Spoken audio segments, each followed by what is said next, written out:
것을 기록하고 있습니다.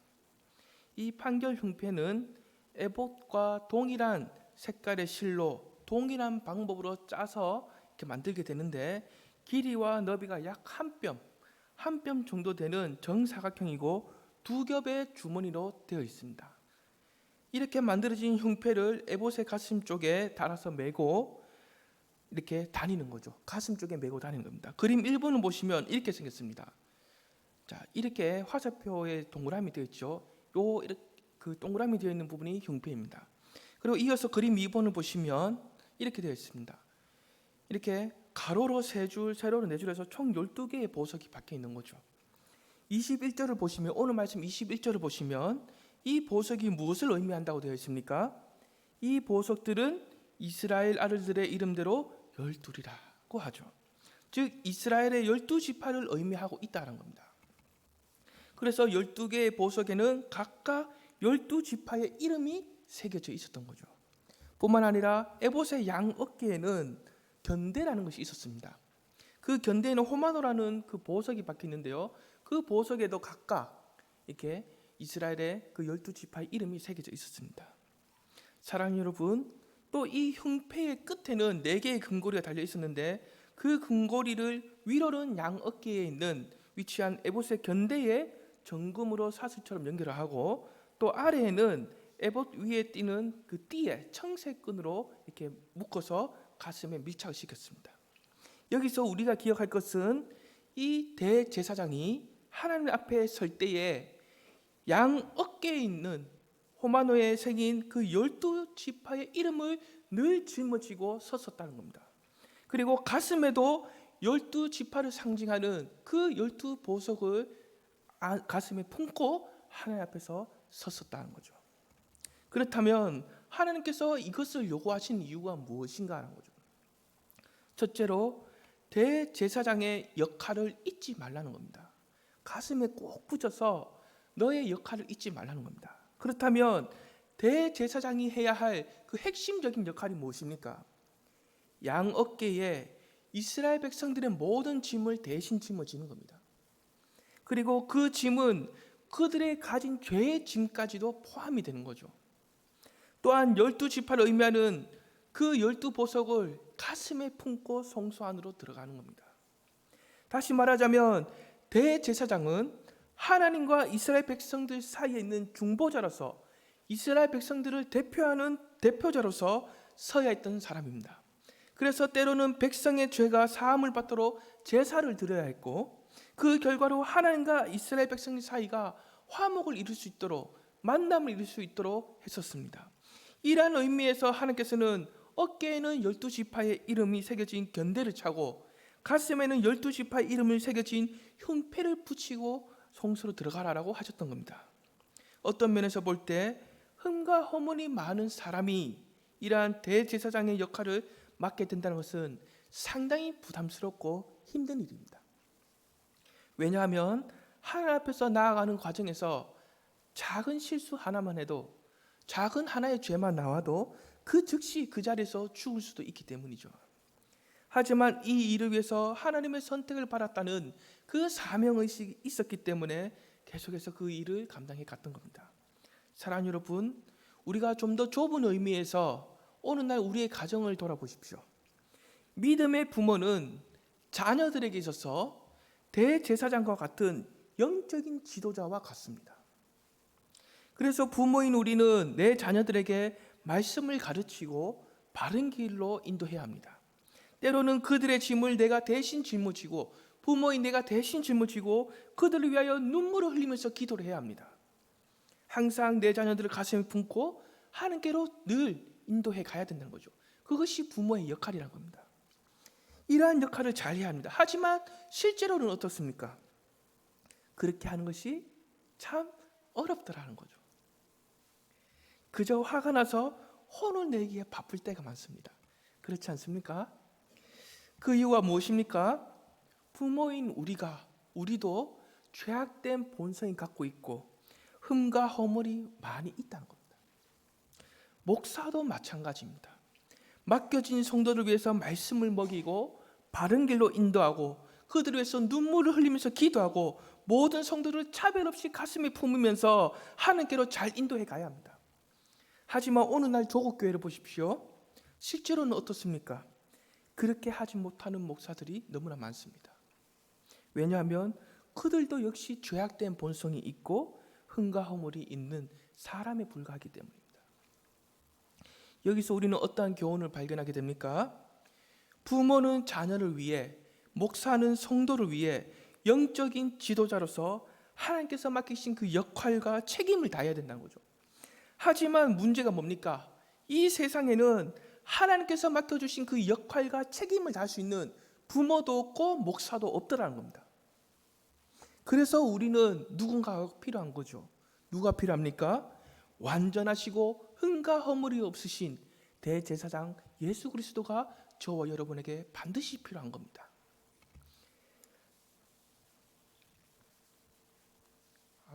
땀이 흘렸는데 눈에 들어갔어요. 자, 이와 관련해서 잠시 후에 다시 살펴보도록 하고요. 다시 본론 들어오겠습니다. 대제사장이 하나님 앞에 설 때 양 어깨에는 호마노에 새긴 그 12지파의 이름을 늘 짊어지고 있었습니다. 그리고 가슴에는 그 12지파를 상징하는 12보석을 늘 가슴에 품고 있었습니다. 하나님께서 이렇게 요구하시는 그 이유 두 번째가 무엇입니까? 하나님께서 자기 백성을 어떻게 여기고 계시는지를 나타내시는 겁니다. 즉 하나님께서는 대제사장 가슴에 있는 그 흉패에 달려있는 보석처럼 자기 백성을 너무나 존귀하고 특별하게 여기신다는 거죠. 그래서 하나뿐인 내 사랑하는 아들을 그들을 위하여 십자가에 아낌없이 내어놓을 수 있는 사랑을 베풀어 주셨다는 겁니다. 상한 갈대와 같은 자기 백성을 포기하지 않으시고 주님의 가슴에 단단히 묶어주는 사랑, 그 사랑을 저와 여러분에게 베풀어 주셨다는 거죠. 이러한 의미에서 보석이 박힌 흉패를 가슴에 붙여서 떨어지지 않게 하라는 겁니다. 사랑하는 여러분, 요한복음 5장 39절을 보시면 주님께서는 이렇게 말씀하십니다. 너희가 성경에서 영생을 얻는 줄로 생각하고 성경을 연구하거니와 이 성경이 곧 누구에 대하여 증언한 겁니까? 예수 그리스도에 대하여 증언하는 것입니다. 또 요한복음 14장 6절에는 이렇게 말씀하십니다.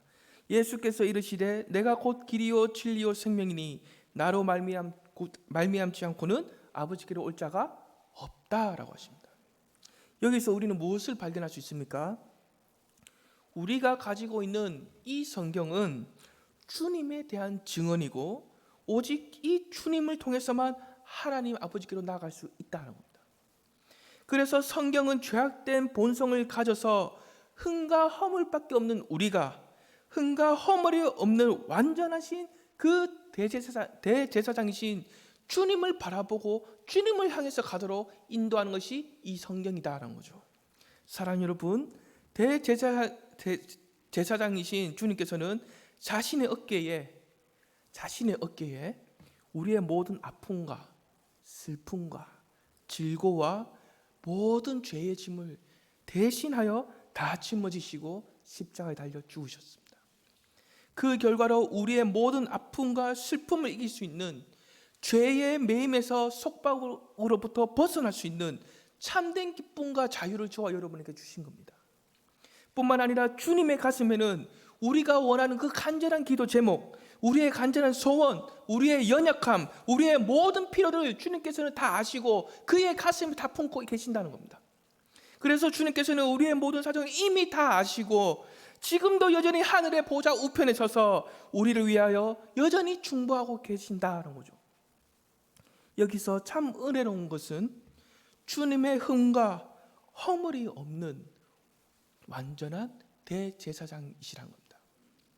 완전하신 주님께서 하나님께 나가서 우리를 위하여 중보하며 간구하실 때 하나님께서는 그 완전하신 주님을 보시고 그의 중보하심과 간구하심을 기쁘게 여기며 받아주시더라는 거죠.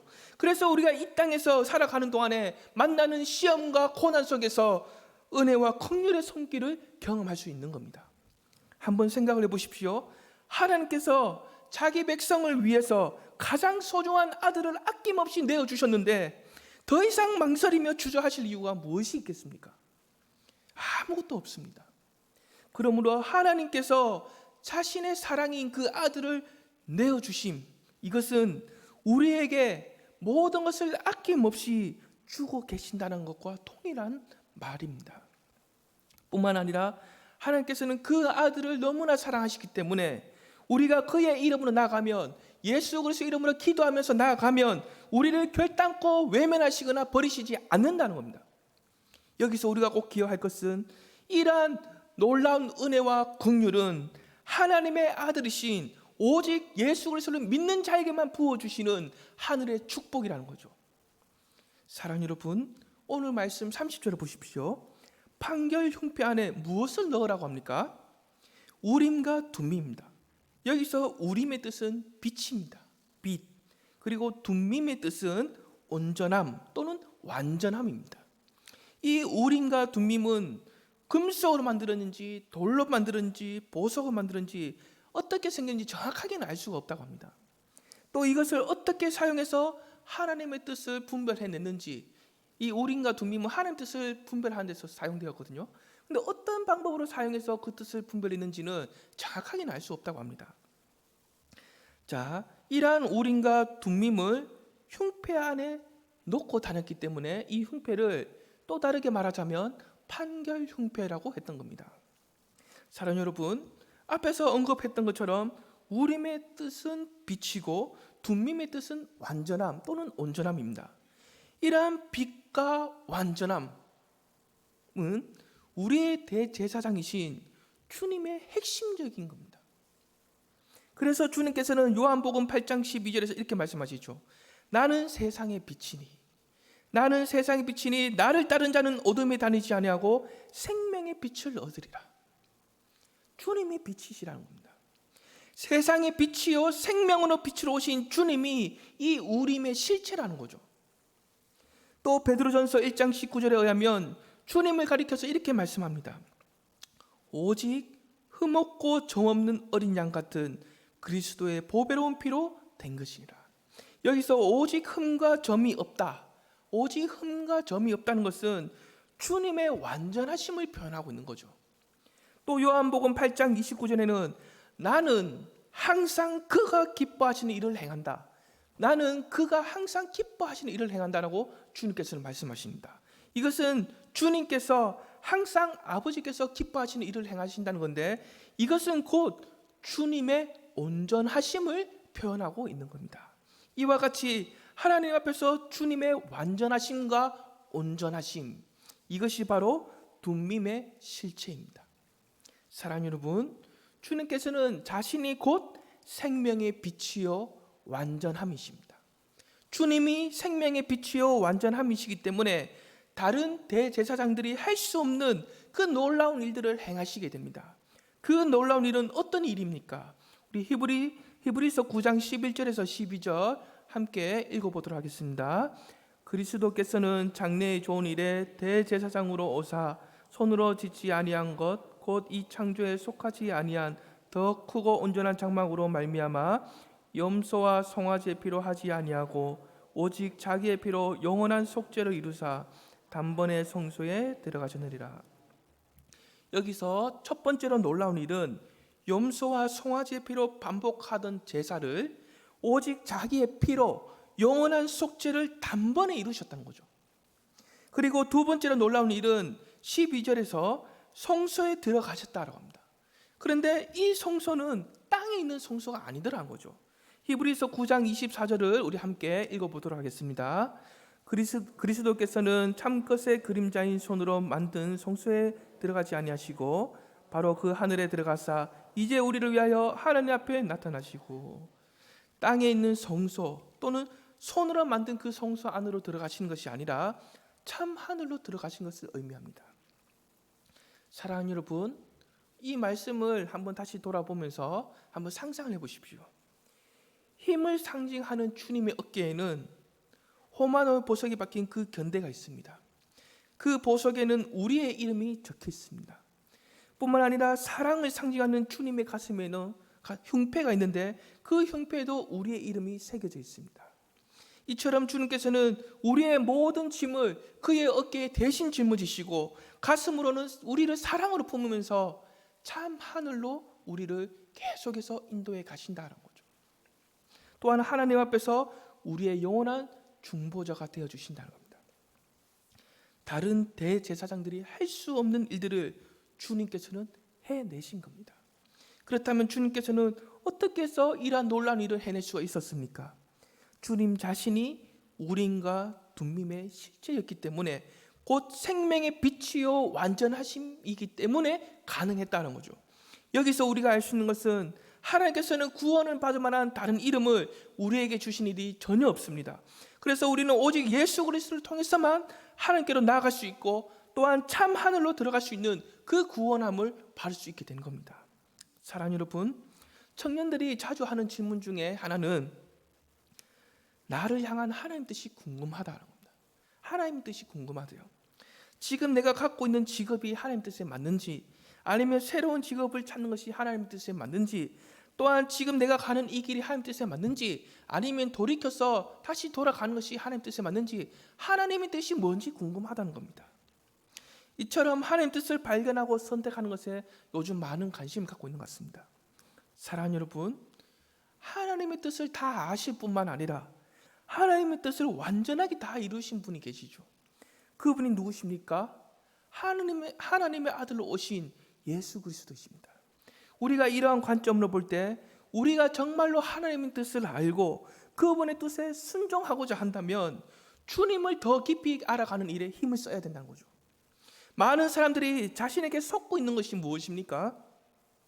일상생활에서 하나님의 뜻을 찾는다고 하지만 사실은 자신의 필요와 유익을 채우려고 하는, 자신이 더 이상 손해를 보고 싶지 않는 그러한 고민에 빠진 경우가 상당히 많더라는 거죠. 이러한 고민에 빠지다 보면 어떤 문제가 생기게 됩니까? 가장 중요한 일을 놓치게 됩니다. 가장 중요한 일은 무엇입니까? 주님을 더 깊이 알아가는 일, 그것을 놓치거나 소홀하게 여기게 되는 거죠. 사랑하는 여러분, 하나님의 뜻을 정말로 알고자 하십니까?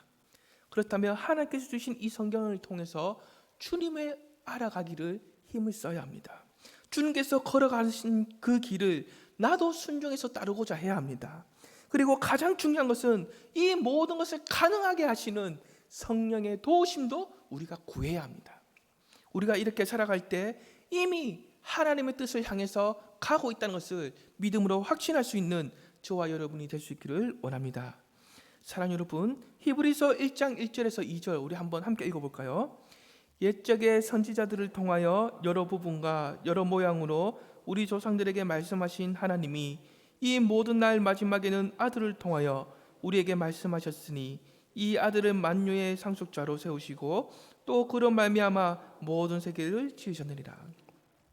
1절을 보시면 옛적의 선지자들과 우리 조상들에게 하신 말씀이라고 합니다. 즉 구약 시대에는 하나님께서 선지자를 통해서 말씀과 자신 뜻을 전하셨다는 거죠.